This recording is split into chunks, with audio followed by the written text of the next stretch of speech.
গাজা সিটিতে আবাসিক ভবনে ইসরায়েলি বিমান হামলা, হতাহতের আশঙ্কা, আহত বহু ফিলিস্তিনি।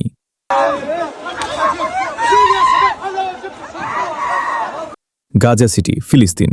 গাজা সিটিতে একটি আবাসিক ভবন লক্ষ্য করে একাধিক দফায় ইসরায়েলি বিমান হামলা চালানো হয়েছে। স্থানীয় সময় অনুযায়ী হঠাৎ করেই ঘনবসতিপূর্ণ একটি এলাকায় এই হামলা শুরু হলে পুরো এলাকায় ব্যাপক আতঙ্ক ছড়িয়ে পড়ে। প্রত্যক্ষদর্শীরা জানান, আবাসিক ভবনটি লক্ষ্য করে পরপর কয়েকটি বিস্ফোরণের শব্দ শোনা যায়।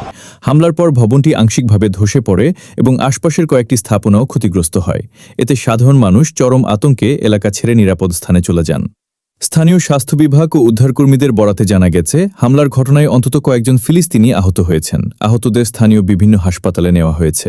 তবে তাৎক্ষণিকভাবে হতাহতের সঠিক সংখ্যা নিশ্চিত করা সম্ভব হয়নি।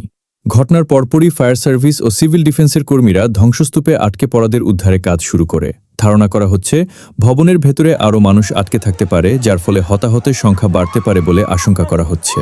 এদিকে হামলাকে কেন্দ্র করে পুরো এলাকায় চরম উত্তেজনা বিরাজ করছে। স্থানীয় বাসিন্দারা নিরাপত্তাহীনতায় ভুগছেন এবং অনেক পরিবার ঘরবাড়ি ছেড়ে অন্যত্র আশ্রয় নিচ্ছেন। গাজার স্বাস্থ্য কর্মকর্তারা জানিয়েছেন, পরিস্থিতি অত্যন্ত সংকটাপন্ন এবং জরুরি চিকিৎসা সহায়তা প্রয়োজন। একই সঙ্গে আন্তর্জাতিক সম্প্রদায়ের প্রতি দ্রুত পদক্ষেপ নেওয়ার আহ্বান জানানো হয়েছে। উল্লেখ্য, গাজায় চলমান সংঘাতের মধ্যে বারবার আবাসিক এলাকা লক্ষ্য করে হামলার ঘটনায় সাধারণ মানুষের জীবন ও নিরাপত্তা নিয়ে গভীর উদ্বেগ তৈরি হয়েছে। স্টার টেলিস্কোপ, সত্য বলার সাহস, তথ্য দেওয়ার অঙ্গীকার।